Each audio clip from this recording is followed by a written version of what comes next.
Hello, everybody, and welcome to Inter Miami Heaven. This is the Dry Pink Dialogue, where we are going to recap last night's 5-1 Inter Miami victory over NYCFC in the Eastern Conference Final.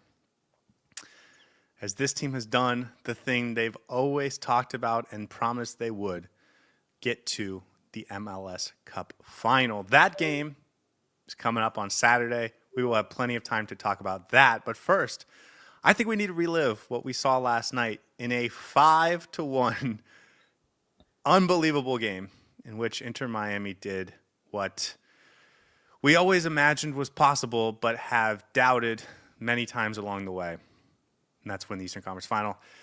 And it was not done in the way that we all thought it would be done if it was to happen. I've rewatched the game. I know you rewatched the game, and so we will talk about it in a little bit more depth than we did last night in the Raw Reaction. But before all of that, I'm your host, Scotty. I'm here with my co-host, Saur. How are you feeling, my man? I do want to say, and maybe apologize to you for yesterday, because I feel like after that win, I didn't necessarily deep how amazing this feat was, because I was completely sleep deprived and ready to just be knocked out. So I think I might have some latent excitement coming through in this episode. I was rewatching the game, but I don't know how much of it I actually absorbed, because I was giddy throughout, laughing my butt off because it was fantastic. You said they did it in a fashion that we didn't predict. I don't think anyone writing the script would have said Inter Miami is going to reach the final the way that they actually did. It was emphatic. It was at times a little bit stressful, not because we weren't playing well, but just because the nature of the game was very seesaw and it could have gone either side. And then, as Inter Miami always does, once they took control, once they grabbed the game by the scruff of its neck, they made sure that NYCFC was knocked down and out for good. That was a beatdown in the last 5 minutes. And before that, it was Inter Miami trying to win this game. But what a game, what a performance. I can't believe we made it through. Congratulations to every single person associated with Inter Miami.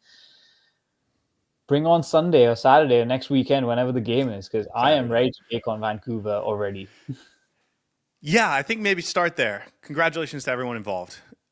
Players, coaches, staff, front office people, and of course the fans, especially those that were at the game last night. I hope it was a, life memory that you'll have forever. And everyone that watched it on TV and or on Apple TV, what an experience it was. And I understand the most dramatic moments are the ones that live in your memory forever, but the easy wins, I think, are also maybe more fun and less stressful and equally noteworthy because the accomplishment might be the same.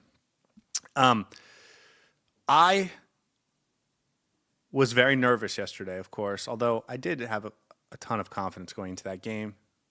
But I felt as the game was unfolding, I felt any one mistake could be a huge momentum shift. And when that's on the line, I think you're nervous the entire time until you get a 2+ goal lead. And so New York City down 2-0 early, they get a goal back.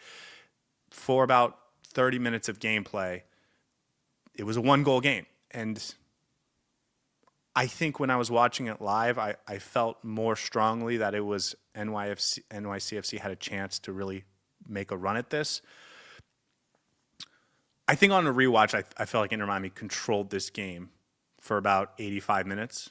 And there was a 5-minute stretch culminating in a chance in the 66th minute, I believe, which is the Rocco save that we'll talk about. Yeah, it ends in this. So from about the 60th minute to the 65th, 66th minute, I thought NYCFC was creating a couple either chances or they were getting set pieces or corners, and we saw them score a goal in the first half on that. So that was like their way to create danger.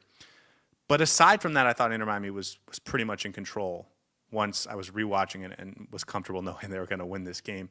I felt pretty good about the Inter Miami performance. And that's why I said I think we were nervous, but that was just a natural sense of nervousness. 2-0 is a dangerous scoreline, and anything can happen at that point, right? A deflection, a stupid error by one of the players. And it doesn't necessarily have to be NYCFC playing well. It could just be any one moment, a referee decision that could go against Inter Miami and turn this into a drawed game and bring NYCFC back into it. But at no point did it feel like Miami was the inferior team. I thought they were playing really well throughout. And you referenced the nerves, which I think was more a natural state of being a fan and just being in the gameplay. But you're right. I think Inter Miami did exactly what they were supposed to do for 85 minutes, and that's why it was such a, I think, deserved win. I do want to amend a statement that you made earlier about easy wins. I think throughout these playoffs, none of these wins have been necessarily easy, but Inter Miami has actually played at a level that has made the opposition look poor. Does that make sense? Because we have been operating at a completely different level of success as a team that we haven't seen this Inter Miami play at. With the performance level has been so high that we made the best of the opposition look very inferior. And that's a great place to be, especially before the finals. Yeah, let's come back to this when we talk about NYCFC because I I have thoughts, and I think maybe we can save it for that segment. Let's get into the game, though, and recap it a little bit at first. Sluggish start, I think, back and forth, maybe everyone trying to feel themselves out. And I felt Inter Miami first kind of captured the moment in the 13th minute. There was a Messi set piece into Silvetti. Silvetti heads it. It's sort of right at freeze, but it was the opening salvo, I think, of this game. And for the Herons, it was kind of okay, we've seen what NYCFC is going to do in these first 10 minutes. Now we're going to start to dissect them. And it was sort of an opening salvo. And then just 1 minute later, Sergio Busquets with a beautiful ball over the top that if it was any other player, we would be praising to high heaven, but it's sort of an expectation from Sergio Busquets over the top to Tadeo Allende. He's sort of tussling with Raul Gustavo, the left back, who's a center back. I mean, he's a big physical guy. He battles with him, bodies him off the ball, and then he fires sort of a hellfire at Matt Freese, and there's nothing Matt Freese can do to save that shot. I do want to go back to the Silvetti chance first before I reference Allende's absolute screamer of a shot. That was a trend in the game that I wasn't expecting it to be. And I want to congratulate you on pointing that out in the pregame show. So Inter Miami, for the first time in a very long time, was actually the dominant team in the air. It wasn't just that one Silvetti chance. Allende got the goal through his header. He had another chance where he could have completed his hat trick with a header. And Inter Miami just seemed like they were putting in the balls completely peach on target. And we had a player or two always making that run, which got them at the end of a chance. And that was something that I noticed yesterday, which I didn't go into this game expecting NYCFC to be vulnerable on headers and crosses, which they were. And kudos to Allende, to our forward line for A, finding those balls, and B, for making those splitting runs that split the two center backs and getting at the end of those. And you identified one point about how Allende is going to be helpful, and we can talk about it when we get to that second goal that he scored. But that first goal was, I think, old school Allende in the sense that he unleashed that shot. And we've seen him unleash that at the start of the season. I think the recent goals that he scored have been a little bit tap-ins, easier, but that was an absolute bomb. I don't think Matt Freese had any chance on his near post. Volleyed into it with disdain. What a finish. You're absolutely right. When you go back to think about the beginning of the season, some of these shots he had, or goals he had, the Houston goal, that Charlotte goal that ended up being the winner when we were down one man, across his body, both feet, like he had some hellfire goals. This was reminiscent of that, and it's not exactly what we've been seeing him do lately. But also, like, I think there was a point in the season where he would fumble the ball on a first touch. Instead of bodying off the player and letting it roll into a comfortable position, he tried to catch it on the first touch and sort of touch it out of his vicinity and kind of lose the play. And we almost probably wouldn't have thought much of it because it would have been a difficult play. He needed sort of a precise action to get his body in a position to launch one. And he just does it in this game. And I want to stop and just give him credit for that, because there have been moments where he's fumbled exactly how he should handle that, and he did it perfectly in this game. And so, and has done it really well lately. So not just the shot, but the fact that he put his body in a position to take that shot, I think is something we haven't seen from him lately, or at least we didn't see for him for a while in the middle of the season. And I think that's a sign that he's in better form. And Inter Miami has never been a physical team, but it's good to have a striker/forward player who's ready to battle it out with some big centre backs. I think that's an asset that any team can do with, and Allende seems to have built into it, which is good for him. So, yeah, and we talked about in the pregame show him as a threat on the back post, or sort of with those crosses in behind, especially sort of crossfield crosses, is probably going to be there in this game. Moving forward, in the 19th minute, you get this fight between Maxi Morales and Lionel Messi, and Cello Wiegand introduces himself to the situation because we know he likes to play bodyguard, gets himself a yellow card. Maxi Morales gets a yellow card. And I was thinking at the moment, and especially on the rewatch, and they did mention on the broadcast, New York City's trying to get in their head. They're trying to make this a physical thing. They're trying to get under the skin of Inter Miami, and it's 1-0 at that point. And you can see, okay, if you're NYCFC, you played fine for the first 10 minutes. Let's get under their skin. Let's slow them down. All we need is one goal. And then, boom, as soon as that's over, you get the second goal, 23rd minute. I'm talking about 20 seconds after the referee, John Freeman, finally breaks everything up. Jordi Alba from deep. Perfect cross, sort of right at the penalty spot, maybe a yard and a half behind the penalty spot, to Tadeo Allende, who has a perfect flick-on header into the far post for Inter Miami's 2-0 lead. And all of a sudden, Tadeo Allende is the hero. Inter Miami has a 2-0 lead. We talked about how if Inter Miami can get an early lead, they might just be able to run away with this game. It didn't come from Messi, but it was just as effective and just as crucial to defining this game. And it's Tadeo Allende who plays the hero. It's interesting because I think NYC's plan was to make this a physical game. They are a physical team, but they're forgetting we have this one asset called Maxi Falcone. And my favorite trope of the entire playoffs has become Falcone shouting at the referee for getting some decision wrong. He just berates his hand and he's running back into position, but he's just shouting at the referee. If you notice that in a game, he does it at least 15 times. He got judo hip tossed. He was getting into people's faces. But I think that fight was a bit of a culmination of NYCFC trying to be physical and Inter Miami just not having any of it. Messi got involved. Wiegand got involved. And it went against them because 30 seconds later, the ball's in the back of the net. Now, I want to commend the veterans in the team for this because it takes presence of mind to, Rodrigo de Paul puts the ball immediately into Jordi Alba. When NYCFC is still trying to set up, and Jordi Alba is already in position, ready to deliver that ball. And then Allende with a header and a half. I don't know how he squeezed that ball into the back of the net.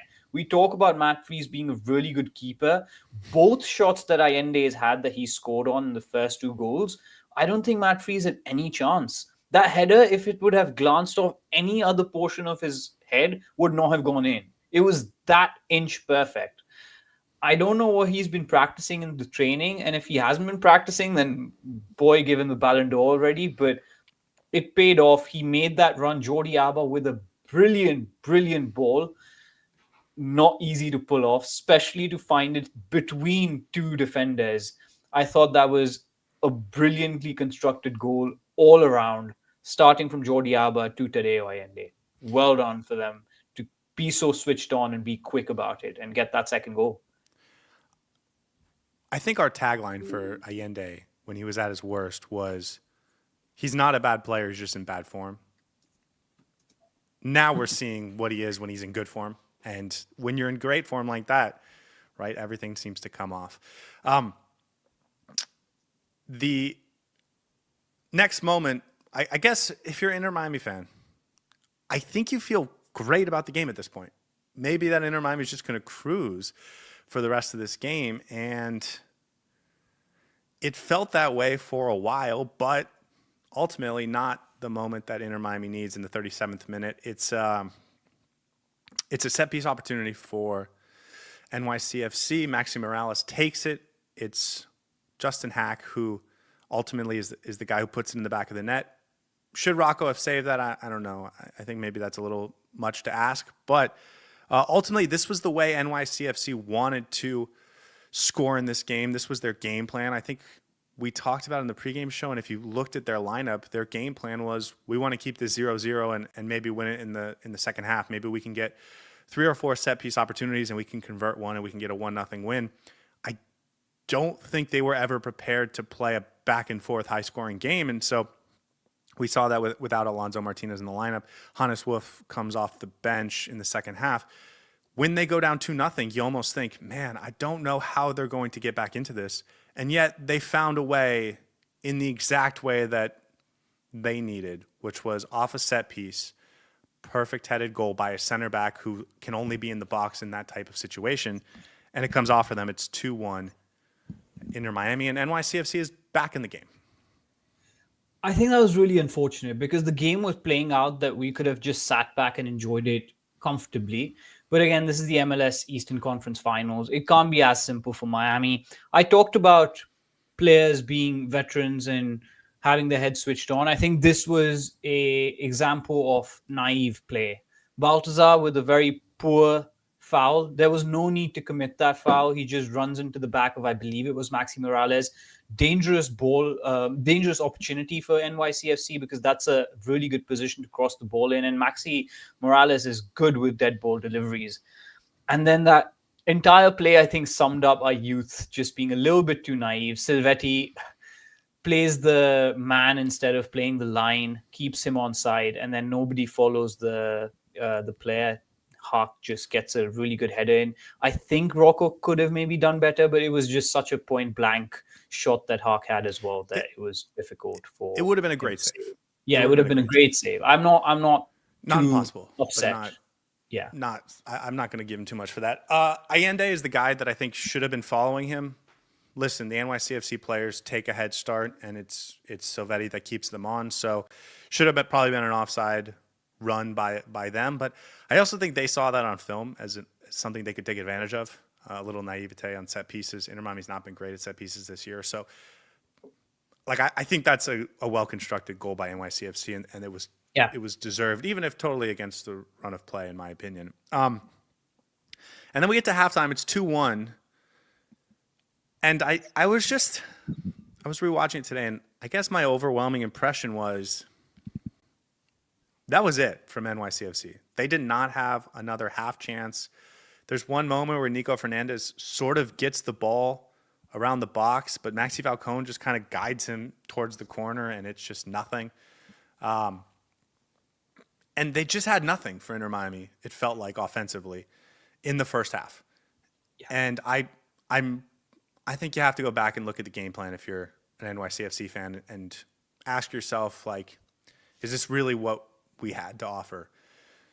A little bit better in the second half, but that first half, it just felt like they had nothing to get themselves into this game in a really competitive way, was kind of my impression. Inter Miami was just kind of cruising.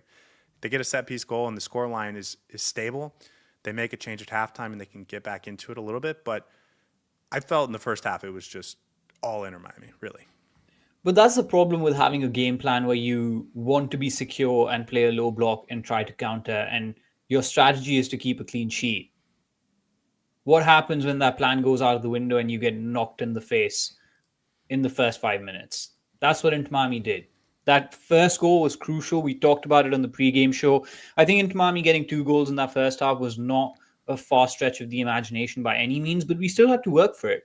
And I think with NYC's game plan, once that happens, once Inter Miami gets on the score sheet, then the plan goes out of the window because you're chasing the game. And when you chase the game, you have to come out of your shell. So I don't want to... I think it was unfortunate for NYCFC that their game plan unraveled so quickly. I feel like if they could have gone into the half with a 0-0 scoreline, they would have felt obviously a lot better. But they had game plan A. They never had game plan B, C, D. And that was, I think, their issue. I think if this NYCFC team plays Inter Miami 10 times, they're going to lose 9 out of 10 times. Whatever game plan they put forward, that's how hot a form Inter Miami is in right now.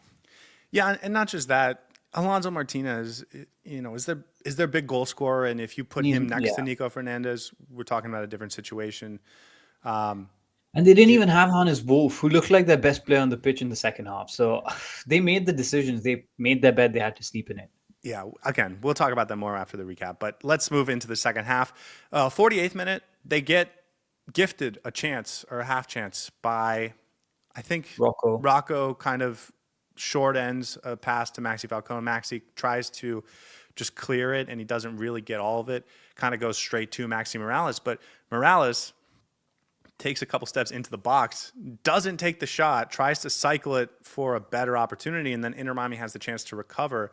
I think it's Nico Fernandez who ends up with the ball, and it gets his shot, kind of gets blocked right at the shot by, I think, Noah Allen. So that was an opportunity they had, and as we look for NYCFC and from their perspective, they had maybe half a chance that you would have hoped they could do better in.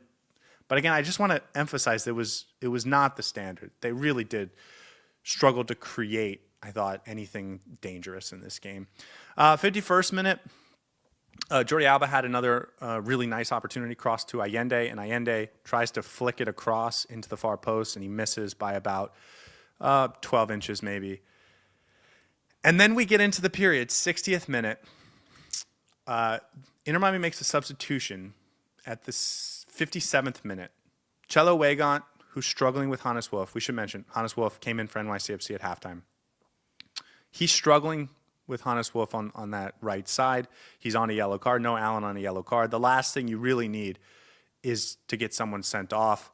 I thought Noah Allen had a moment where he gets tangled up with an NYCFC player, and if that call had gone the other way, it's a foul call in NYCFC, but if it had gone the other way, it would have been sort of a stopping a momentum play. He could have gotten a second yellow for that if the referee hadn't seen the initial shirt tug, which he did, so it was fine. But again, now you're talking about fate and luck and situations. So they get the two guys on the yellow cards off the field. Ian Frey comes in to help shore up the defense, but you're also putting Sergio Busquets on the back line and Yannick Bright in the midfield. And I was a little nervous about that because Noah Allen is clearly the pace and recovery against a team that feels like that's their one sort of mode to do that. And just a few minutes later, in the 66th minute, they create an opportunity. It's off an Ian Frey turnover, and it just kind of going the other way. And it leads to a Julian Fernandez opportunity, and he hits it off the ground. He shoots it off the ground. He kind of top spins it off the ground, tries to bounce it over Rocco. And Rocco makes a great save. That's in the 66th minute. And then, Rocco blocks it. It goes out of bounds. There's a corner for NYCFC, and this is the nerviest moment of the game. They've just created a great chance. They have maybe a little bit of momentum, and they're about to get a corner. They've already scored off a set piece. Miami gets the ball. Messi just releases Telasco Segovia. I'm sorry. That's Miami releases it. Yeah, okay, yeah. sorry. Miami releases off of the corner and goes the other way and scores a goal.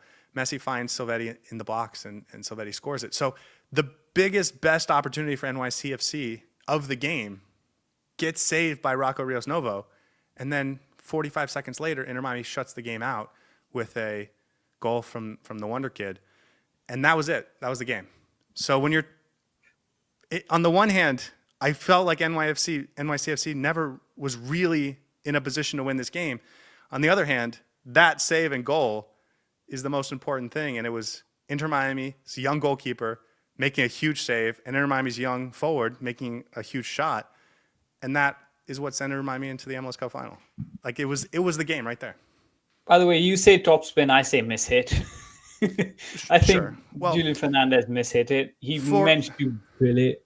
For him, maybe, but for Rocco, it now has a weird spin on it, and so it makes it, I think, regardless, more difficult it's a for very Rocco. difficult save for Rocco, and he makes it, pulls it out. I do want to say that I like the substitutions because Noah Allen was getting put under a lot of pressure. Chelo Egan was not having a good game, and you needed to make that change Yeah, I because they agree. would have gotten in trouble, especially with Hannes Wolf like Yeah. It dictating wasn't play. it wasn't just It the looked yellow. It like that. was Yeah, for especially for Cello, he that was a was tough matchup. struggling, and I think it felt like something was going to give, and NYC was going to either get like a yellow card given to one of the Inter Miami players and get them sent off. So I think the substitutions were fine. I was surprised that he didn't put on Toto Aviles or Lujan. Let's not even talk about Lujan.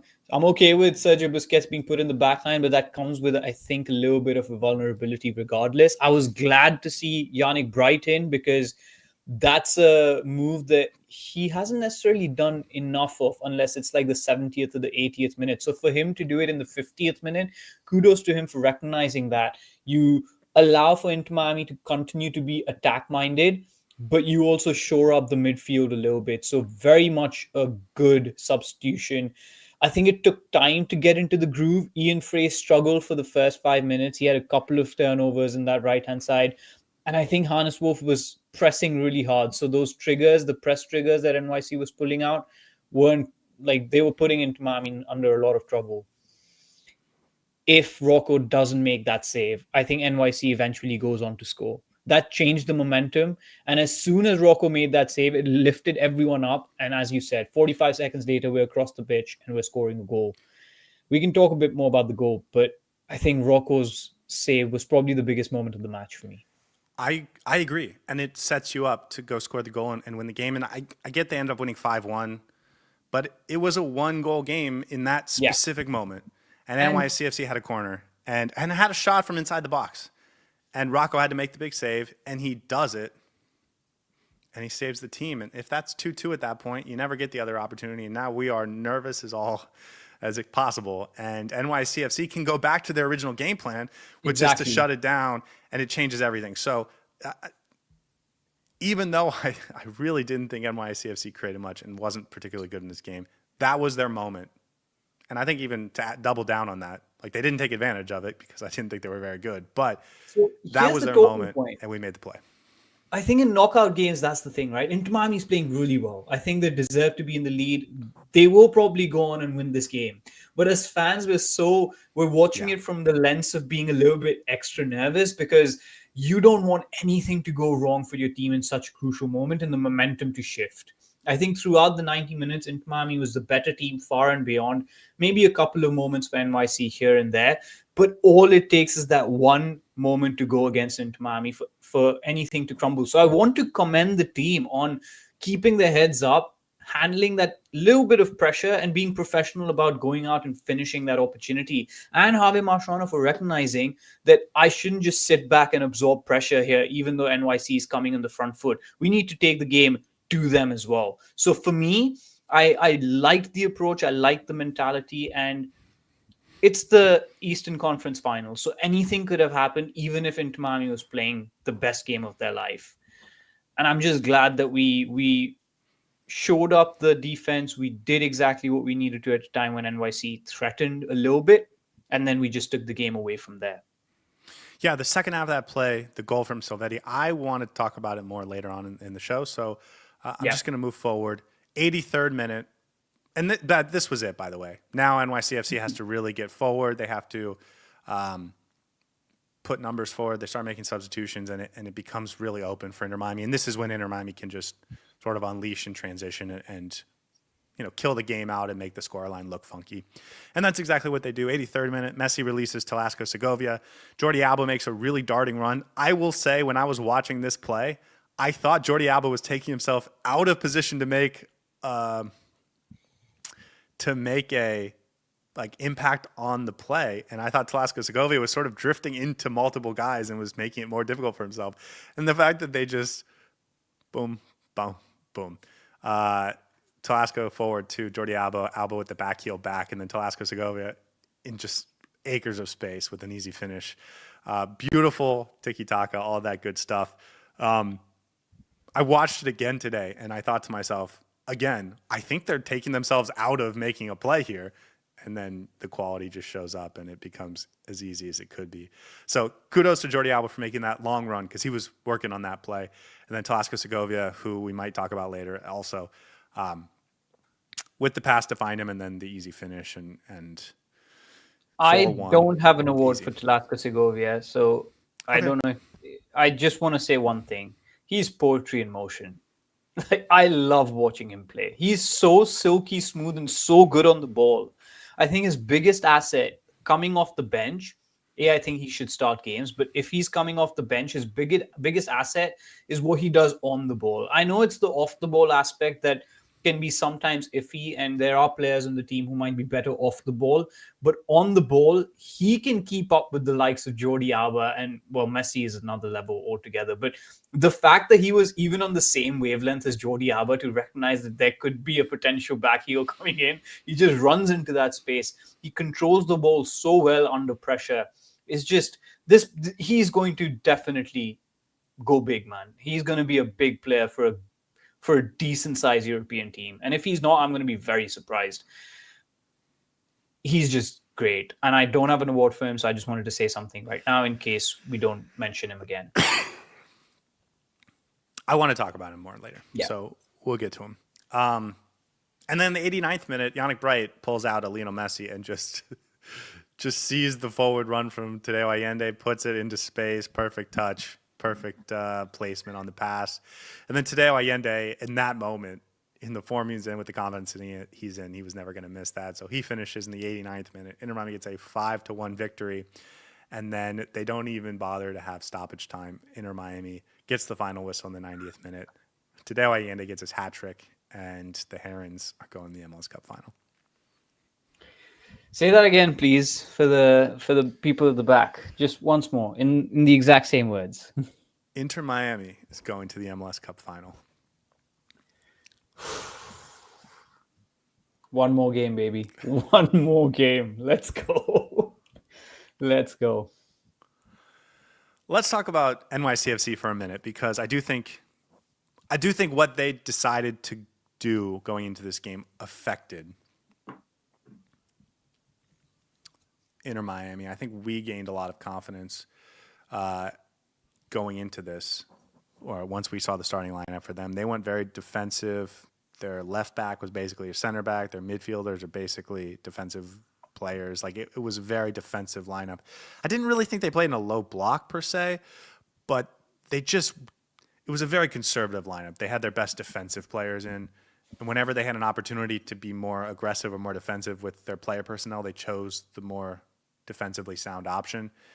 And that's bold. That's bold against this team.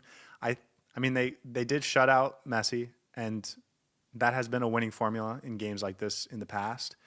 But it wasn't the winning formula today because everyone showed up. And so the fact, like, I think in hindsight, obviously, 2020, all that, Hannes Wolf was their best player, I thought. When he came on, especially when he was going up against Cello, he was the most dangerous. I know you mentioned Ian Frey was a little slow to get into the game, had a couple turnovers, but I thought defensively he came in and was immediately a market improvement.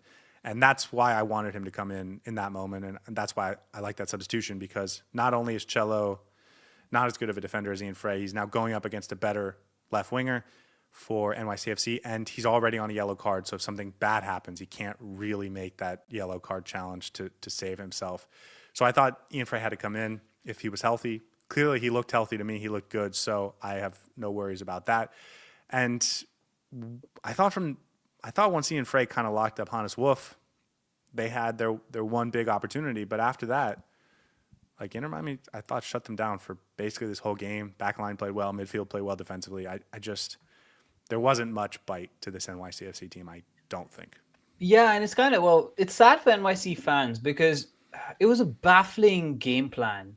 They didn't go full low block defensive solidity, but they went safe and conservative. So I think they wanted to close down the spaces, but allow themselves some chance to be effective going forward. But then they took away one of their most effective forward players who's athletic and can hurt a player like Cello Wegan clearly. So you don't have much going forward at all. And then the couple of opportunities that you had were just scraps, and it was difficult for them to finish those off. I didn't think they were particularly great yesterday, and I don't want to blame the players for that. I think it was down to the game plan that they went in with. Once it gone thrown out of the window, they didn't necessarily have another idea how to play against Inter Miami. And also, listen, they had a good season. They had a Great 6-week season, stretch where they looked great, and now they're in the MLS Cup semifinal. And Inter Miami knows just how hard it is to win these types of games. So I don't think there's any shame in what No, happened with no, not NYCFC. at all. Yeah. Okay. Talasco Segovia on the bench, came off the bench and looked really good, I thought. Ian Frey came off the bench and I thought looked really good. I know he had like two or three moments where he wasn't particularly clean on the ball. One, I wouldn't even. Defensively looked very good. Offensively, Yeah. he was okay. And he looked athletic too, I thought. Yeah. Healthy, maybe is the best way to put it. Yannick Bright. Also, the thing we forget about Yannick Bright when he's not playing every game is that he wins every single ball. And so you look, he does have a turnover or two, and then he just goes and, then he wins it back. I know. 1 second later. I was laughing when I saw that yesterday, and then I laughed again today when I rewatched it. It was so because the commentators were like, "Oh, Wright's lost it. Oh, he's won it back." I was like, "Yeah, that's Yannick Bright for you." I used to do this thing watching Inter Miami games where every time he would win the ball, I'd say, "Oh, there's that man again. There's that guy again," because he's just always everywhere.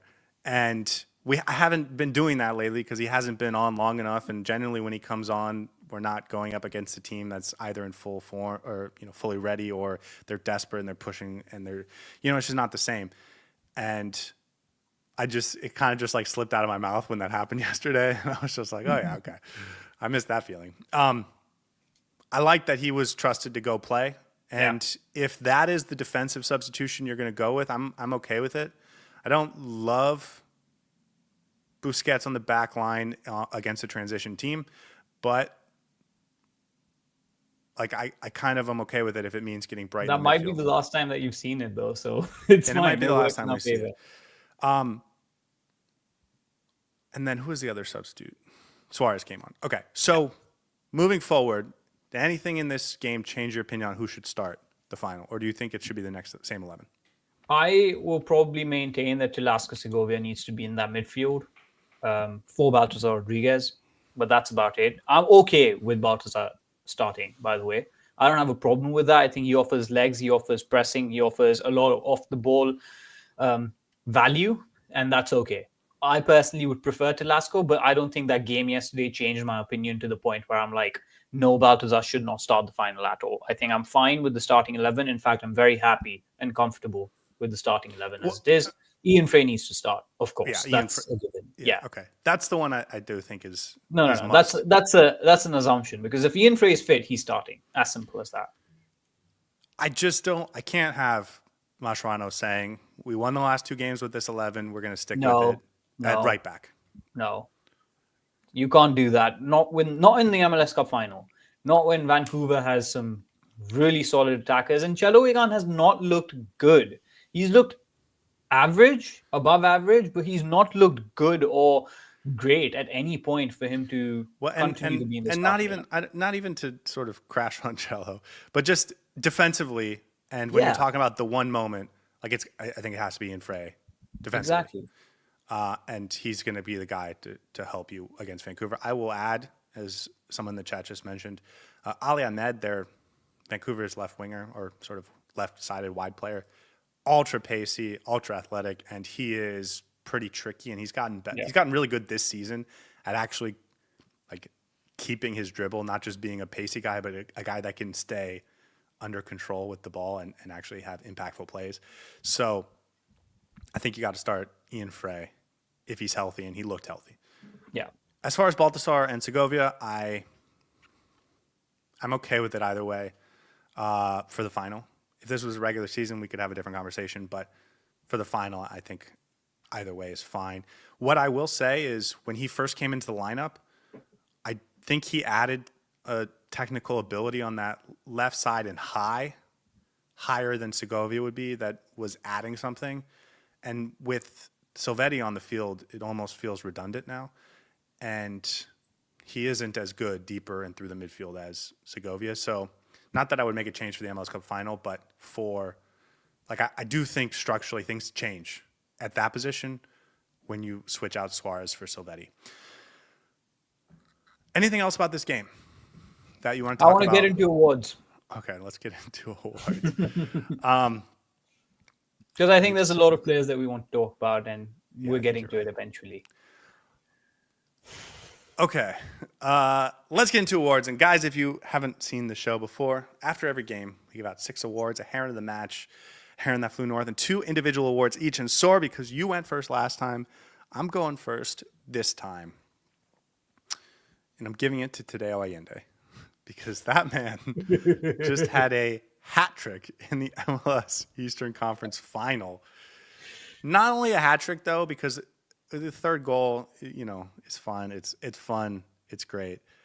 But he has the huge goal to break open the scoring. And we talked about how with the way NYCFC is going to play, and we watched NYCFC beat Philadelphia, they got an early goal and just tried to shut it down and had their goalkeeper save them time and time again. And that's how they got through 1-0. So for Inter Miami to get an early lead, so unbelievably crucial. And it was via Tadeo Allende, who, again, none of us would have expected to be that guy. We would have bet anything that it was either going to be Messi or Suarez a month ago. And here it is, Tadeo Allende. And then he does it again. And at 2-0, I thought the game was over. I really did. It was the 23rd minute or something. One assist from Busquets. Me. Yeah. Okay, I texted you. Game was over. Busquets has an assist, Alba has an assist, and it's Tadeo Allende at the end of him, and neither were tap-ins. Like, they were, he earned those goals. Yeah. So absolutely, Heron in the match. He's the guy that showed up in the big moments and set the tone for Inter Miami, and I think won them this game. So all the credit in the world to Tadeo Allende. As you said last time, the Odyssey. I don't know if he's actually made it home yet. We'll see next week if he's made it all the way home yet. But he's certainly conquering the final challenges on his way back. And this was another step in the journey. I'm just glad I gave him that award when I did, because that just completely, that's one of the awards that I think we're going to keep coming back to in retrospect. So I'm very proud of the award. But I do want to reference that award specifically and also address something. I think there's a petition going around apologizing to Tadeo Allende and Mascherano maybe as well for doubting his abilities. I think the doubt was warranted. At that point in time in the season, his performances were woeful. He was being run ragged, was being ineffective, was not doing really well. He has to be given all the commendations, all the praise, and all the plaudits for turning this around the way he has. It's not just that he's putting in good performances now. He's putting in impactful, game-changing, game-winning performances. And again, not just tap-ins. And that, for me, there's nothing wrong in saying that he was poor earlier in the season. There's nothing wrong in criticizing him. But I think all of us knew that he has an element to his play. He's not the perfect player by any means. He will have some flaws, his first touch, all of that. But I think when he plays with confidence, he can make a difference in that pitch. He adds something that this Inter Miami front line doesn't have. And it's wonderful to finally see him hit the ground running, be confident, and look like he's having fun out there. That last goal that he scored to complete his hat trick, I was not even doubting that he wouldn't finish that. He just chipped it over the keeper again and just, floats like a butterfly afterwards. It's like he knew he was going to finish that and get that third goal. It's amazing seeing what confidence can do to a player. And Tadeo Allende, somebody needs to write psychological evaluation of him because he's completely transformed as a player. Pythias says in the chat that hopefully they give Allende his Argentine passport. I like that one. Yeah. Octi in the chat says it's Allende. Allende? If that's the case, and we've been pronouncing it wrong all year, I feel A, really bad. B, Octi, the fact that you never corrected us until he scored a hat trick in the conference final. We'll just blame you, Octi. Sorry. Is something. And 3, that would blow my mind because I've never heard anyone call him Allende. And I'm just going to leave it at that. Here's what I want to say. Here's what I want to talk about. They got him on loan from Celta Vigo for this season. And I've always thought it would be really hard to keep him because either he was going to not be good enough and we were going to want to send him back, or he was going to be good enough, but then he would have opportunities to go play for Borussia Mönchengladbach in the Bundesliga or Ajax or something like that. Or as someone in the chat mentions, River Plate. Like, it's almost hard to imagine him coming back now because he's got 23 goals. He's going to have a ton of people who want him, maybe even in Spain still. That Celta Vigo is going to have a serious asking price for him, and he's going to want a big contract. And so I've always thought it would be tough. It has been reported over the last couple of days that Inter Miami is talking to Celta Vigo about what a deal would look like because they don't have an option to buy on his loan deal. And I guess, like, fair play to him. He gets to choose now because it's not that he wasn't good enough and he's going to be desperately looking for something again in January. It's that he's going to be so good that he's going to have options. And Inter Miami's, I'm sure, going to be one of them. And if he wants to go to Inter Miami, like, I think there's probably a way to make it happen, but I think it's going to have to be him. Like, I think he's going to just be able to decide where he wants to go. And, like, for him to transform his entire career here over the last 12 months and specifically over the last 6 weeks. Last 6 weeks, yeah, I was going to say. Is like a huge credit to him. And if he wins us this trophy on the way, that would be incredible. So he's outperformed half the strikers in the league. More than that. Yeah, I'm underselling it, but that's insane. I think he has 19 goals in the MLS alone, and Sam Surridge was on 25 in the MLS, which is, he was the, I mean, if Allende had taken the opportunities that he had, the chances that he missed, he would have probably been in the running for the Golden Boot alongside Messi. Forget all about that. He, I think, is the record for the highest number of goals in the playoffs now. Does he not? Tied, yeah. Tied. Has a chance to break it. Chance to win that. If you told me that there would be somebody other than Messi who'd be outscoring, who'd have the highest number of goals in this entire playoff run, I would not have Allende on that list of top 5. It's insane. And again, what confidence does to a player. He has proven that he's a player that if you utilize him well, if you give him the opportunity to play to his strengths, he will reward you. And let's just hold our horses until the final, because I think there's more to come from this player. But I think he's definitely earned all the plaudits, all the applause, and it's been a successful season from him, man. It's been a very successful season from him. He might actually be the MVP of the playoffs if there was such an award. He is, yeah. And he must be, like, as we talked about, it was always confidence. It was always confidence. Yeah. And he now must have all of the confidence, and we're seeing exactly what that looks like from him. So, huge game. Is this the first time we've given this award to somebody other than Messi in the playoffs so far? We might just have. No, we gave Maxi Falcone the man of the match for the game we lost. Okay. For a game we won, yes. That's fair. Not only that, aside from Maxi Falcone in the loss to Nashville in Game 2 of Round 1, it's the first time we've given this award to anyone but Messi since October 4th. Oh my Almost God. 2 months ago. Well, let's end on this. He needs to complete his odyssey. Bring it home, man. Yes. Just bring it home. Huge piece, and could be the difference maker in the final. Yeah. Okay, let's get to the vegetables. So on this show, we give out a heron that flew north. And Florida herons, they don't fly north for the winter. They don't fly anywhere for the winter. So if you catch one flying north, you caught one doing the wrong thing. And in that vein, who was this game's heron that flew north? I had a couple of options that I could have chosen from. Even though Inter Miami won 5-1, I do think there were a couple of players who were a little bit under par. Chedo Egan, not necessarily the best. Noah Allen, I thought, had a couple of shaky moments, but a couple of really good moments as well. They both got yellow cards that put them in trouble early on in the game.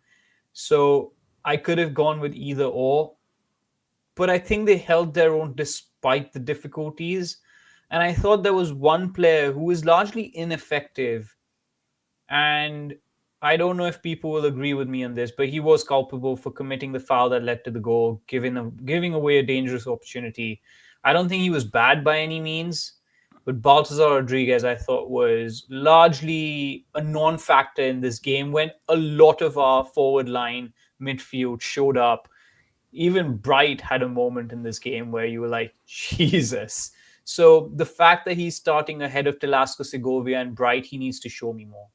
I think it's just this game didn't necessarily do much for me. So that's why I'm going to give it to Baltazar Rodriguez. Yeah, he's also the guy that fouled, I believe, Nico Fernandez on the set piece that turned into their headed goal. So that never would have happened and it was just sort of a reckless foul. I was rewatching the game today, and I would also give it to Baltazar.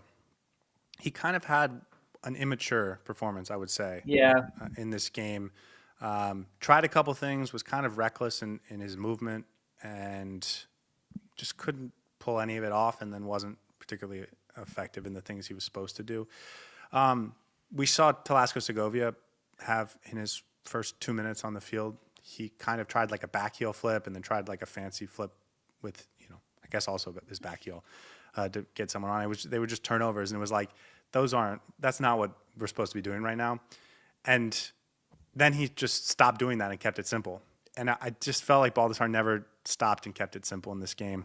So, and I also want to, maybe this is a conversation for postseason, and we can note this down as one of the conversations that we should have. But I think Baltazar in that middle role, the reason he's there is for the legs and for the off the ball stuff that he does.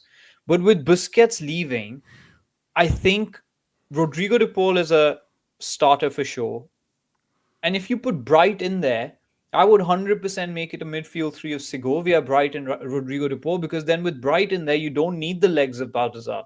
You can allow Segovia to be a little bit more frugal in his defensive duties and just go for it offensively. So I don't know if Baltazar actually has a place on this team, given how much it would cost for him to be here. So another conversation to have, perhaps, but I don't think he fits that well into the midfield once you take Sergio Busquets away from it.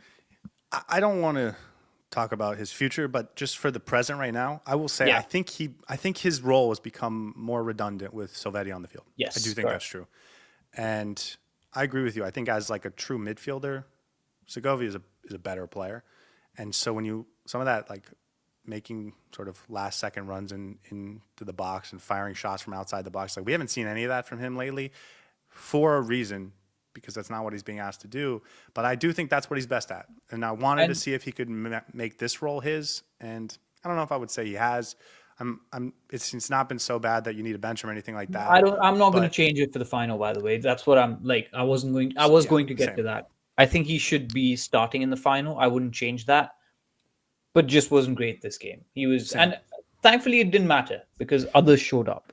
But I do think if anyone's been watching and thought his impact has dropped off in the last couple of games, like I do think Silvetti makes him a little redundant. And talking about next year, like I wonder if those two fit on the same team at the same time in the way we should be playing next year. And I, like I think those are real conversations, but for another day. Okay, my first award. I'm giving the Young and Dumb Award. I think you're giving this award to Sergio Busquets because he's neither of those things and you think it's opposite day or something. Nailed it. You know what doesn't make sense? Tadeo Allende leading this team to victory. You know what else doesn't make sense? That award. No, I'm kidding. It goes to Mateo Silvetti. Because, obviously I just stole your award, and I'm sorry. This is hard. It is hard to be the guy in the playoffs in the MLS as a 19-year-old. And he's too young and dumb to realize that. So he just goes out there and just is the man. And Like it's supposed to be harder than he's making it look right now. What was your award for him?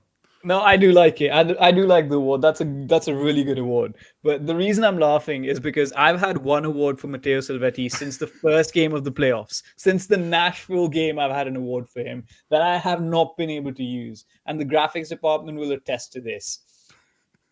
And I think now it might be too late for that. I think that's it. That's it. If Just tell us, maybe man. I can. No, I'm gonna wait for the final. Okay. If he can use it in the final, I'm gonna wait for in the final. But good award. I also had my first award for Silvetti. I think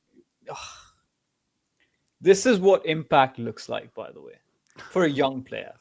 It doesn't have to be over the course of 90 minutes. It does not have to be consistency all the time. It will be inconsistent. It will look difficult at times. And sometimes, like I mentioned with Baltazar, you may not have the best game, but then you suddenly do 2 or 3 things that completely change the game. And I don't mean yesterday's game, but over the course of the playoffs, Silvetti has had more impactful moments than maybe any other player on the pitch other than Messi. Or the Barcelona boys.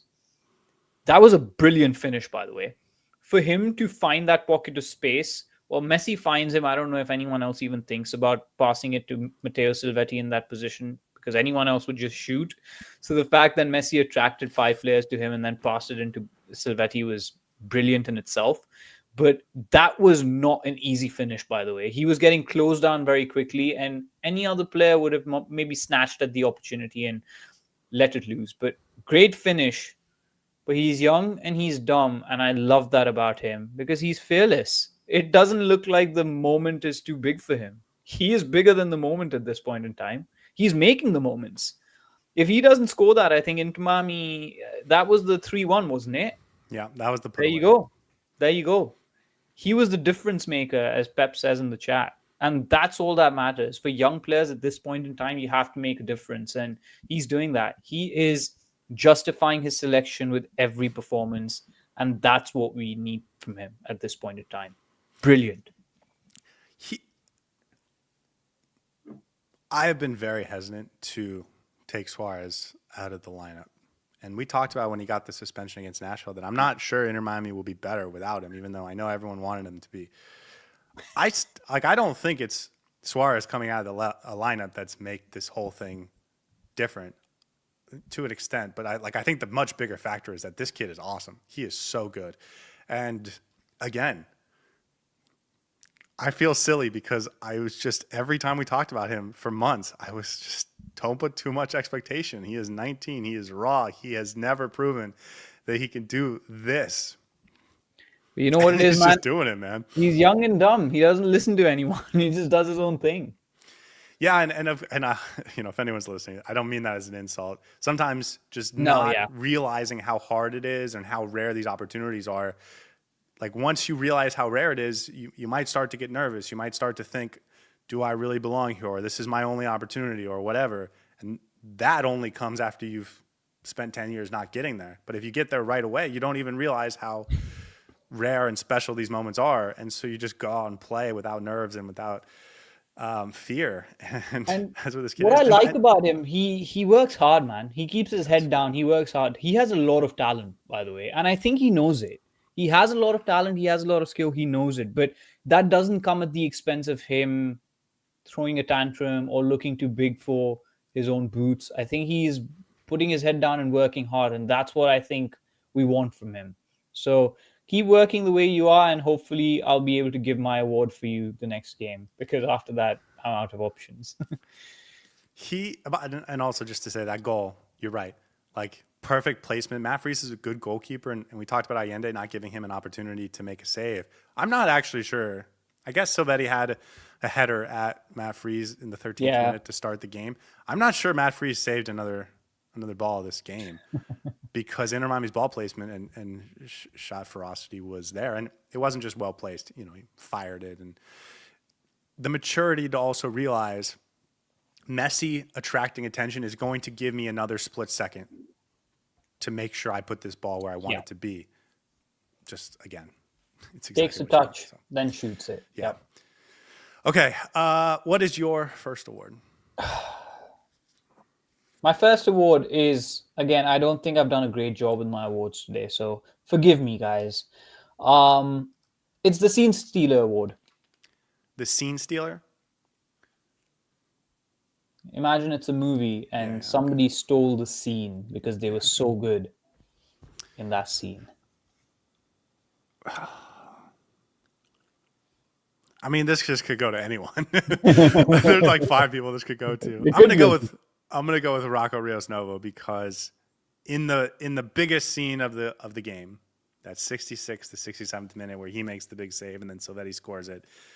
He's the guy that stole the show for that split second, and it saved the game and it allowed Inter Miami to go the other way and win it.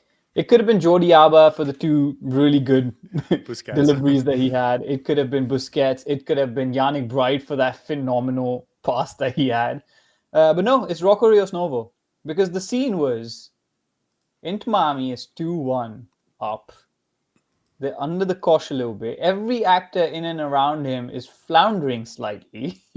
I think we were put under pressure and he had to show his prowess and he showed up and showed off. That was a great save and he stole the scene because the next moment you go and score and finish the game off. I think we should wait to talk about players before we actually get to the awards section because otherwise my awards become a little bit too telepathic. So you nailed it, absolutely. But that for me was, I think, the moment of the game. We keep talking about moments, win tournaments, knockouts. That was the moment of the game for me. It wasn't the goals that we scored of the 5. It was that because if it goes to 2-2, this game would be completely different. And Rocco Rios Novo had a job to do in that moment, and he did it. So kudos to him.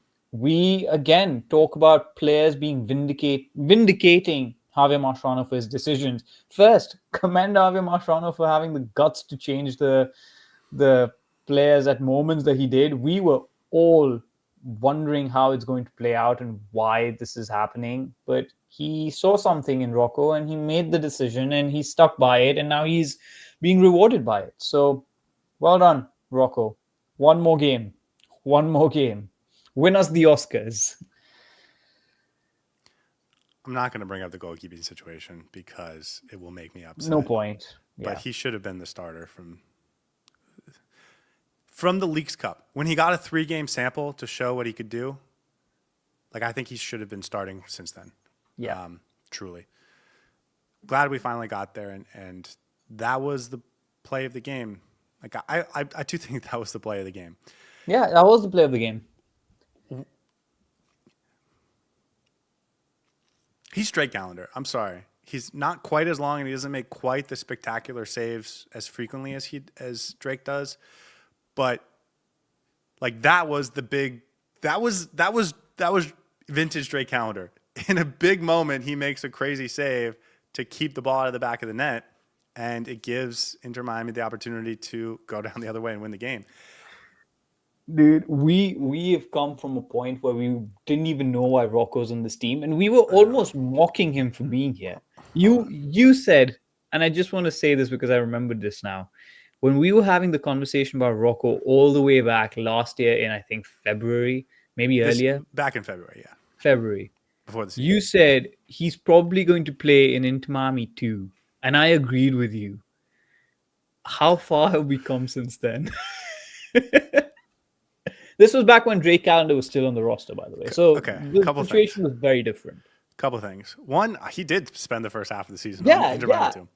Second, the reason I'm bringing up Drake Gallagher, and it's a weird subject because a lot of people feel a certain type of way about Drake Gallagher, but without a doubt, Drake Gallagher is the best goalkeeper Inter Miami's ever had for his entire time in Inter Miami and has accomplished the most. So when I say Rocco is him, like I'm saying it as in he just did what the best goalkeeper Inter Miami's ever had was doing when he was at his best.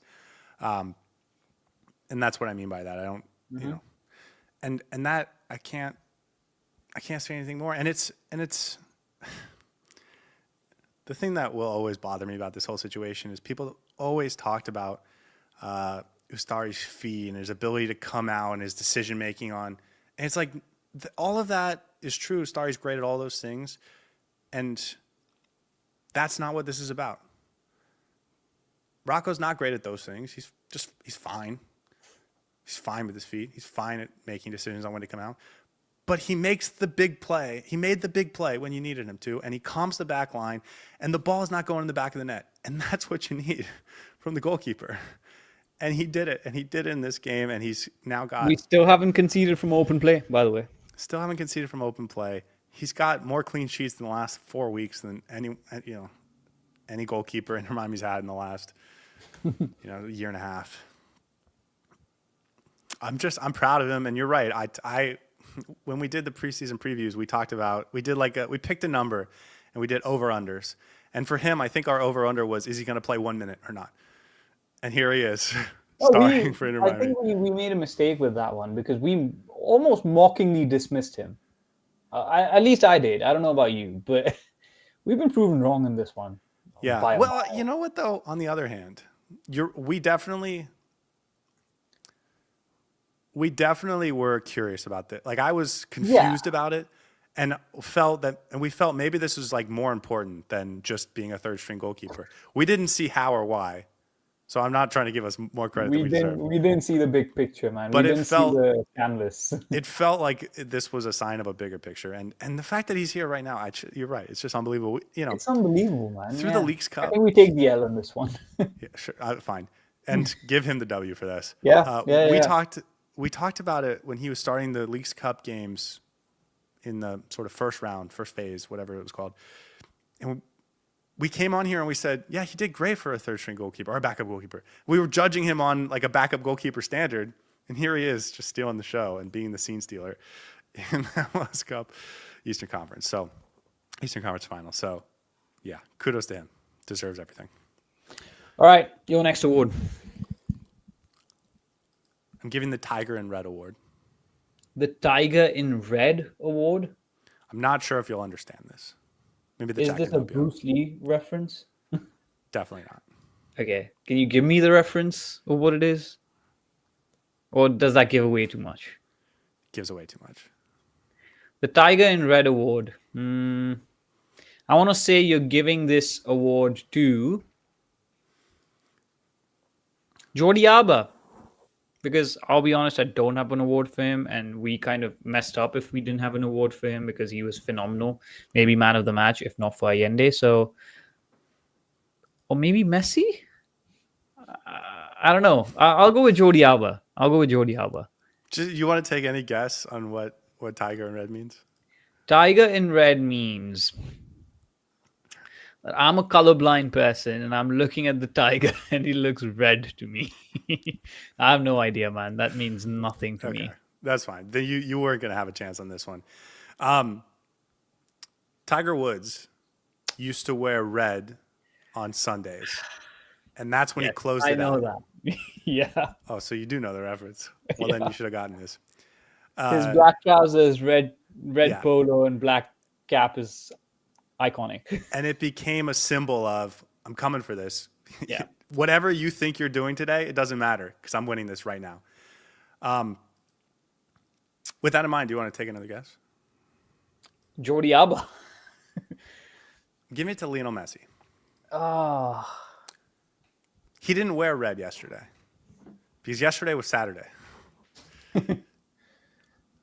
Sunday at the Masters, that's coming up next week. And he's going, Tiger in Red mode. I watched this game, and I actually didn't think Messi was guarded out of this game in some unbelievable way. And I think we kind of assume that's the case, that the defense does a really good job of marking him out of the game when he's not ultra impactful. I felt in this game that Messi had a lack of urgency to get on the ball, and the team had a lack of urgency to get him the ball.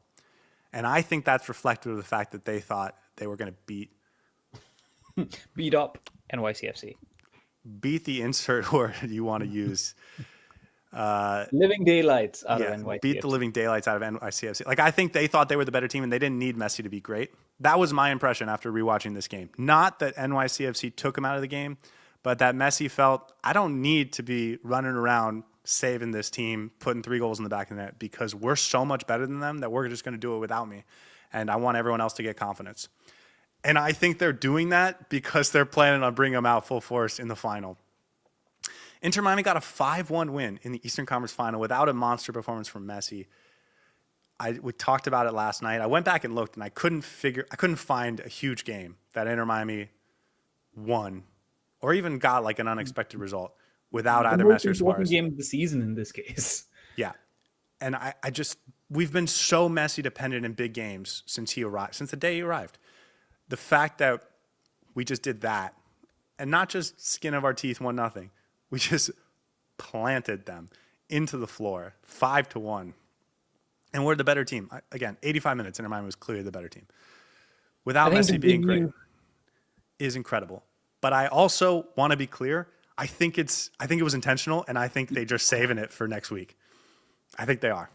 Now, I'll be honest with you. When I first saw him, I texted you on the side. I'm not going to say what I mentioned in the offline, but my thoughts were he's injured. That's how he was moving. That's how, I couldn't see why Messi was having one poor touch here, heavy touch there. It didn't feel like he was completely in it. And for his standards, he was fairly poor in that first half. But he didn't even need to get out of that gear because everything was happening in and around him. And that's why I had the Proud Parent Award for him, because he was just standing there on the pitch and watching all his little kids just run riot against this NYCFC team. And he's like, you know what? I'm just going to fold my arms and stand on the side and watch you guys do your thing, because this is what I've trained you for. I've got you this far. Now go out and express yourself. Franco Panizza, I think, tweeted on, I think, yesterday after the game that the fact that Inter Miami scored 5 past NYCFC in the Eastern Conference Finals without actually Messi having a monster game is a sign of a healthy team. This is what this team needed to be the entire season. And this is what Messi deserves. He's pulled this team in so many difficult moments that I think now we need to reward him with performances where everyone in and around him is performing well. That being said, I think he's going to be man of the match if we win the final. As simple as that. He's not going to sit back and watch other players do their thing, because he's going to want to, as you said, be the tiger in red and shoot that hole in one or whatever. So, and the thing is, just to get deeper into this award, back in 2006, 2005, 2007, when Tiger Woods was just the best golfer in the world by a country mile, he would, if you don't know how golf works, the players that are in the top 4 entering Sunday, they play together. They play at the end. And so you have to go head to head, like visibly with them, shot for shot, or, you're paying attention to them. You're walking next to them, all this stuff. And the aura he had it made other guys melt, and they were worse because they had to play next to Tiger Woods in red. And so some of the time it was because he was fantastic and was phenomenal, and some of the time his authority on the course would just force other guys, the best golfers in the world, to just melt. And that's what I expect next week. I love the fact that both of us had an award for Messi that was painting him in a positive light, because I think this is a positive thing for this team. He's brought this team to this brink, to this point where we can now see a lot of the players in and around him performing at a higher level. And that's all down to him and his ability. And the fact that we didn't even need him yesterday is, again, a testament to what he's done as a leader to this team. So kudos to him, man, but we're going to need him in the final. And I'm just glad that he didn't get 2 goals and assists, because that means he's just going to score 4 in the final and hopefully bring that cup home.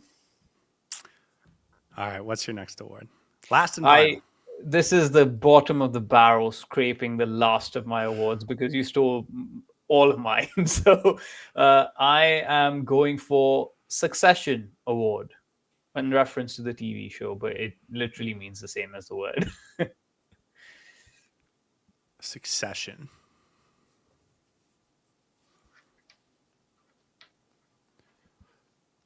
This goes to Yannick Bright, because he's going to succeed Sergio Busquets, and that assist was Oscar worthy. I hate you, man. All right, let's move on. You've either seen all my awards or you're just on a different level today, and I don't like that. That Yannick Bright pass was a Sergio Busquets pass. That was not a Yannick Bright pass. That was a Sergio Lionel Messi pass, dude. By the way, Sergio Busquets did this against NYCFC when we won 4-0. He had two such passes that completely cut through the entire back line in the midfield of NYCFC. That's what Bright did. When that pass went through, I had to rewind, as I said last night. I had to rewind to check who sent that out. And I was shocked that that was coming from the foot of Bright. And it wasn't misdirected or a fluke. He meant for that. The pass, the weight, the angle was all perfect. He has to start next season. It's okay that he's not starting, and that's understandable. And I think this team is doing too well for us to even debate that at any point. But next season, without Busquets, he has to be in that midfield. No questions asked. None whatsoever. I think we have our midfield for next season already in place. We just need to pull the trigger on it. He is the succession plan. He has to be the succession plan. And when he plays more than 20 minutes, you get to see the quality and the value that he adds to this team. And yesterday was the game that I was so proud of Javier Mascherano for bringing him on early, because he could have easily gone with just a defender and made that switch. But he went with Yannick Bright, and Yannick Bright was everywhere. And let's not even talk about what he does defensively, but that pass was brilliant. I think his last start was against Toronto FC. That was September 27th. So it's been 2 months, over 2 months since he started. And he's become a little bit of an afterthought. And even at that point, he had already lost his role to DePaul. And it's a shame because, and they mentioned on the broadcast, he and I'll throw in Segovia as well. They are so talented. And they could be in this starting 11, and Inter Miami could be doing exactly what they're doing, cruising to an MLS Cup final. The luxury we have of being able to bring these guys off the bench, especially in a strategic way that helped us secure a player so we don't end up with a second yellow yesterday. It is such a luxury. You're absolutely right. Next year it needs to be a starter. And I just, not just for him, but everyone on our bench, they're in a great spot. And even if we don't make any changes in the 11, even not even Cello moving into the final, like we have impact pieces off the bench that can help change the game. And so, yeah. And then that assist was just something else, dude. Yeah. Okay. I feel like there's 4 other players we need to talk about. Let's start with Jordi Alba because, like you mentioned, man of the match, if not for Allende. Like this was a performance worthy of that.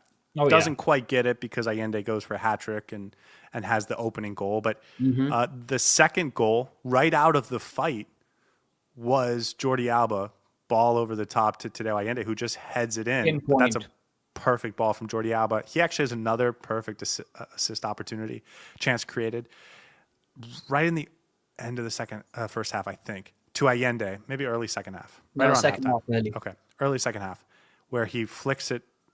Allende misses the post.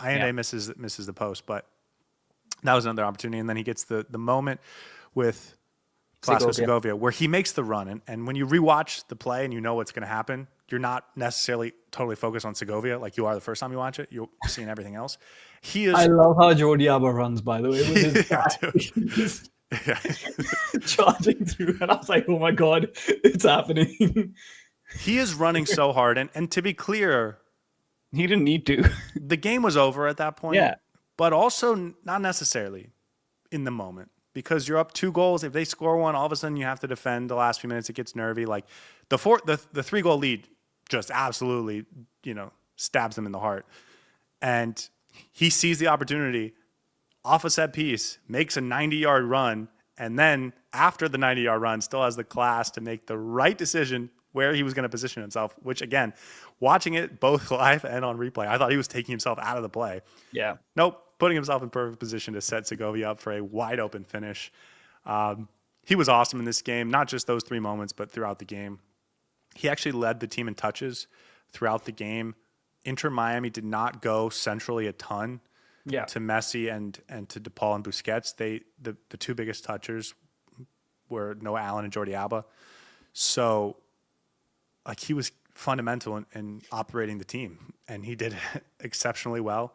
Has 2.5 goal scoring sort of moments, and like could have been man of the match on a different day in the MLS Cup Eastern Conference Final. And by the way, 2 weeks ago we were talking about whether he has a playoff problem. Like we haven't seen him have a great playoff performance, and he's been exceptional the last couple of weeks. So now let's see if he has a final problem, because he needs to score in the final or at least assist. I'm nervous to talk about the final. Sergio Busquets, I also thought was good. I didn't think much of him. Like I thought he was just a casual performance, but I thought on rewatch he was really, really nice. Always when you rewatch the game, Busquets stands out. But I thought he was worth mentioning. And then Maxi Falcone also. Phenomenal. I've actually clocked what he's been doing. A very different challenge this game than what he's seen. Where the last couple teams we've played, and I grant that's only 2 teams because we played Nashville 4 times. They have a defined number 10. I'm sorry, number 9, and he's kind of just frustrated and irritated him out of the game, and he's done a great job of it. In this game, they played with a right winger and a number 10 as their front 2, kind of mixing and matching, and he just found a way to be impactful and shut them down. Gets in both of their heads. He's talking to Maxi Morales. Morales is so angry by the 15th minute. And there's a moment where Nico Fernandez just does tries to throw his arm out. Yeah. Tries to throw his arm out and just tackle him over his body. And then was surprised he got a yellow card for that. That was funny. And so he's he's in their heads, and he's also making all the plays, and like he's playing as well as any defender in Inter Miami history right now. No, absolutely. He's been one of the players of the playoffs for me. His ability to just track a player and harass them the entire 90 minutes is untapped. Brian White's going to be a similar challenge to what he's seen against Cincinnati and Nashville, so I think he's going to be on him. But Falcone has been phenomenal on the front foot, and he's just looked more confident, more clean, knows exactly what he's doing. He has that bit of a menace to him as well, where if I was playing against him, I would hate him as a player, and I would hate him. If I was a fan, I would hate Maxi Falcone. But the fact that he's on our team just adds to that spice, and I love it. So glad he's been performing the way he has, man. It's just been so consistent and so good, and he's one of the reasons we haven't conceded from open play in a while. The 3 substitutes, Frey in the 57th, Yannick Bright in the 57th minute, and Telasco Segovia in the 72nd minute, I thought all 3 represented quality upgrades, and they all played well. And they all upgraded, I thought, on what we were seeing before. Luis Suarez comes in. I thought he was a bit of a non-factor. I don't think he has a role in the final. Yeah, I don't think so. Except to come in when we're up 3 goals and, celebrate. Yeah, I hope he gets a goal in the final. I also I do want to give him a little bit of credit, because like he could have made a big stink out of this, and he's been very professional and very good. Yeah, he's been very good about it. So I wouldn't be surprised if he himself has said that, listen, Gaffer, they look good without me on the pitch. I doubt that's the case, but he's been a very thorough professional here. So kudos to him. Anyone else? No, Allen. He got the yellow card, so I think it was the right decision to bring him out of the game. Yeah. Interesting decision to put Busquets back there instead of an Aviles. Or Lujan. Well, the thing about Aviles is he's more likely to get a yellow card, but it's okay if he gets a yellow card. He gets yeah. Because he's not going to get suspended for the final, and you don't need him to start the final like you need No Allen to be available. But instead he put Busquets back there. I didn't actually love that specific decision in the moment it was happening, but it worked out. It worked out. So it's okay. And I think that's everyone, man. Yeah. Octi says, listen, Gaffer, it might be the most British thing said on this show thus far. I'll change that. He probably said, listen, Hefe. I think... Please don't take me off. I think grab him by the scruff of the neck is the most British thing you've ever said. I've said a few things that are way not... You're not used to those. But the thing is, you've said grab him by the scruff of the neck enough that you've put it in my vocabulary, and I've said it a couple times. Yeah. And I certainly had never said that before we started this. Okay. That, I think, is it for this game. want to spend sort of 3 minutes talking about the lineup and expectations for Vancouver. I'm sure, I know it's late for you there, so I'm sure you haven't had a chance to watch their game against San Diego. But Vancouver did win last night, 3-1. It was 3-0 at halftime. They scored 2 early goals that kind of ended the game early. I think they scored their third right before halftime, so it was like everything that could have gone wrong for San Diego did. What I will say is I thought San Diego would be the easier matchup, but I felt like Vancouver was going to win, and they did. Yeah. Vancouver's got some really good players, and they're getting healthy. Front four are scary good, man. So they are scary good. I am very thankful this game is going to be in Fort Lauderdale. Oh, so thankful. I wouldn't be if someone in Fort Lauderdale wants to poison the waters for that weekend in the hotel that Vancouver is staying. Just do it without referencing the Drive Pink dialogue. I will say their front four, Ali Ahmed and Thomas Mueller and Ryan Gold off the bench, and Brian White had a pair of goals in that game. He's getting healthy, and he looked good last night. Offense is spectacular. Berhalter and Kubas in the midfield. The midfield is really good. Defensively, it's a little bit of a mix, a little bit of a mashup. Their best They've defender, lost a few players. Yeah, their best defender, who his name is escaping me right now. Veslinovic. No. Is the American? I think he's nominated for goalkeeper, defender of the year. How am I forgetting this right now? I'm sorry. I will get you the name in Blackman. Thank you. Tristan Blackman. Thank you to the chat. He was injured for a long time. Came back in the English. Sorry, someone in the chat just wrote English. I am not English, but I speak pseudo English. Anyways, Tristan Blackman was one of their best players, all defensive players, up for defender of the year in the MLS. Got onto the U.S. men's national team. Like, he was great. Got injured. Came back for the LAFC Western Conference semifinal. Did not look great in that game. He didn't look fully healthy to me in that game. Got a red card at the end, so he was suspended for the San Diego game. Didn't play, and they survived, obviously. He's not suspended for the final. Served his suspension, but I'm not sure he's 100% healthy either. Yeah. So defensively, I think they can be got. Takeoka, their goalkeeper, solid but not spectacular. But their front six is like they're a very good team, and this Kubas is a great defender. Yeah, this is Inter Miami's revenge game, kind of. And I think it's going to be very difficult to win the final. It's going to be very difficult. But it's going to be an exciting game. They also have a lot of pace off the bench. Eddie Ocampo, their right back, is really athletic. Ali Ahmed, we mentioned on the left side. Yeah. That's a good team, man. It's a very good team. Listen, I think Sabi, really athletic.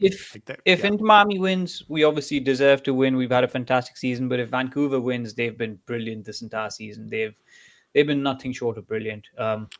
They went to the CONCACAF Champions Cup final, lost that, but hey, they beat Inter Miami on the way. Well, they Leagues were Cup, they did really well. Yeah, Leagues Cup, I think they did fairly well. Can I just say they played the CONCACAF Champions Cup final, and there was reports that they were sick and throwing up, and they ended up losing that game 5-0 in Mexico. They had 18 players miss their next game through sickness. So, like in the MLS, you have to have an injury report, which you don't have to do in the CONCACAF Champions Cup. They had 18 players miss the next game because they were ill from going down to Mexico. So, yes, they lost the CONCACAF Champions Cup final, but I think that will explain a bit why they didn't perform their best. So, yeah, great team. Very athletic. It's going to be a good final. It's a worthy final. This could be like a 5-4 kind of final. Yeah. Don't be surprised if it's Argentina versus France repeat, except this time Mueller's in the middle. Well, Germany and Argentina played each other back in 2014, and Germany won that game. Yes, very familiar. Fun fact, I remember that thinking before, because that's the game that Germany beat Brazil 7-1. And I remember thinking before that game, because that was the World Cup in Brazil, Argentina versus Brazil in a World Cup final could be like dangerous outside the stadium and stuff. And then just Germany was like, you don't have to worry about that. Sorry, and it was in Brazil as well. I remember. Yeah. I also remember Argentina beat the Netherlands on the way to the final, and I hated that because I support the Netherlands internationally. So it was not a fun World Cup for me.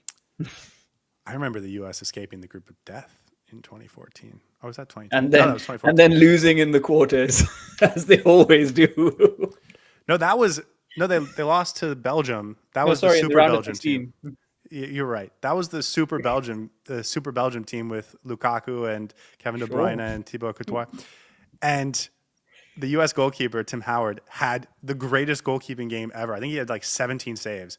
And they took that game into extra time. Well, they took it into extra time. Yeah. And Belgium scored 2 goals. The U.S. actually scored a goal back, and they had like a chance. But the U.S. had an opportunity in the second half.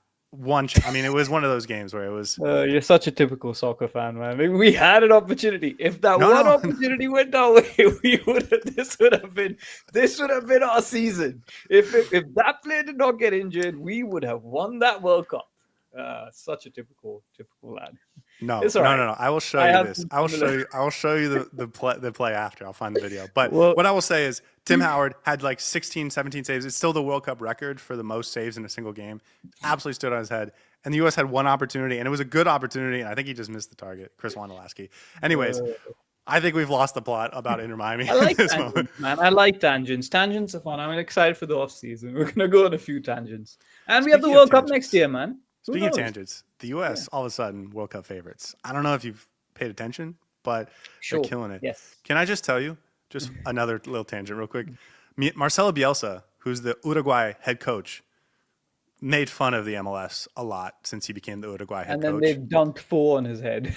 And then the U.S. MNT played a mostly MLS roster and dunked 4 on his head. Not their superstars, not all their guys in Serie A and Premier League. Past their prime right now, so I'm not surprised that. True, but I thought that was fun. Okay. Anything else about Inter Miami, or should we wrap it up? We're heading to the final, mate. Inter Miami is in the final. I have a question. Of the MLS Cup. I can't believe that's a statement I'm making.